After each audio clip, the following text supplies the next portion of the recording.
Israel की बात करेंगे। ये गल्फ में इसराइल क्या कर रहा है, मिडल ईस्ट में इसराइल क्या कर रहा है, इसका जब दिल करता है ये किसी भी मुल्क पर अटैक कर देता है, स्पेशली मुस्लिम मुल्क पर, कंट्रीज़ पर। कोई इससे पूछने वाला नहीं कहाँ है यूनाइटेड नेशन, कहाँ है जिनेवा कन्वेंशन, कहाँ है सिक्योरिटी काउंसिल, कहाँ है बड़ी ताकतें। आई थिंक इन सब को इसराइल से सवाल करना चाहिए कि ये क्या चाहते हैं। ये तीसरी जो आलमी जंग है उसको छेड़ने के पूरे मूड में है।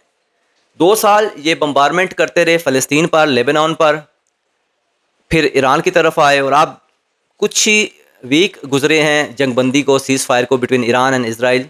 अब इन्होंने सीरिया का रुख कर लिया है। वहाँ पर कल इन्होंने दमिश्क में सदारती महल के अराउंड जो है बम्बारमेंट की है, जो इसराइली फ़ज़ाइया है उसने। और जो फ़ज़ाइया है इसराइल की वो ये जवाब दे रही है कि जो 2 ग्रुप सीरिया यानी कि शाम में लड़ रहे हैं आपस में, वहाँ के लोकल मिलिटेंट, उनमें से एक ग्रुप जो है वो इसराइल का हामी है। तो इसराइल ने उनको सपोर्ट करने के लिए दमिश्क में उन ठिकानों पर हमला किया है मुखालिफ ग्रुप के अगेंस्ट। ये जस्टिफिकेशन दी जा रही है इसराइल की तरफ से। तो अकॉर्डिंग टू जिनेवा कन्वेंशन आप किसी मुल्क में जो है वो दखल अंदाजी नहीं कर सकते। इवन दो कल जब ये अटैक किया गया इसराइल की तरफ से तो सदर ट्रंप ने जो है वो काफ़ी गुस्से का इजहार किया, और उसके बाद जो है इजरायली डिफेंस की तरफ से ये आई है जस्टिफिकेशन कि उन्होंने ये अमल इस वजह से किया है, वो आगे इसको मज़ीद नहीं बढ़ाएंगे।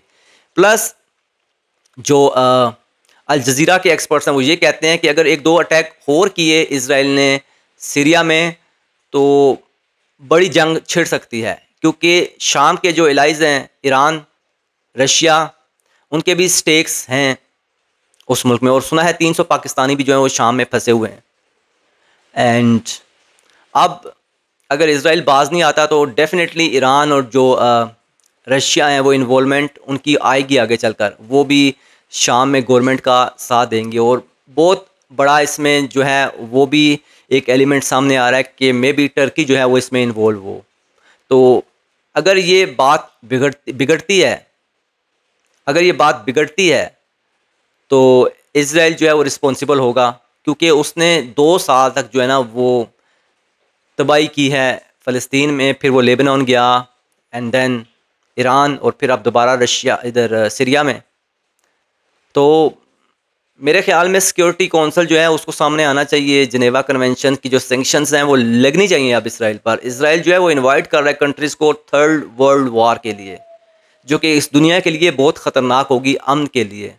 तो इसराइल को यहीं से रोकना पड़ेगा, अदरवाइज़ जो इसराइल के इरादे हैं वो ठीक नहीं है। वो अभी भी गुस्से में पागल है ईरान के हवाले से, जिस तरह ईरान ने उसको मारा।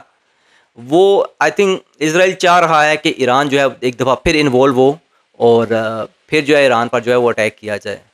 अब दुनिया इसको कैसे देखती है, दुनिया कैसे इसको हैंडल करती है, आलमी ताकतें इसको कैसे हैंडल करती हैं, सिक्योरिटी काउंसिल्स के जो इदारे हैं, यूएन के जो इंस्टीट्यूशंस हैं, वो कैसे इसराइल को रोकते हैं, 1-2 दिन में पता चल जाएगा, बात सामने आ जाएगी। अगर नहीं रोकते तो definitely Iran and Russia confirm involve होंगे। प्लस टर्किश इंटरेस्ट भी काफ़ी है, तो शायद जो टर्की है वो भी इसमें इन्वॉल्व हो। लेकिन बड़े इंपॉर्टेंट है अगले 24 से 48 घंटे, और ये डिपेंड करता है कि इसराइल का मूड क्या है। अगर उसका ये जुनून अभी भी जारी रहा तो डेफिनेटली ये इस्लामिक कंट्रीज़ इंक्लूड रशिया जो है वो स्ट्राइक बैक करेंगे इसराइल पर। प्लस इसराइल को जो है वो सपोर्ट हासिल है प्रेसिडेंट ट्रंप की, और उसी की माँ पर ये सब हो रहा है। एंड ये जो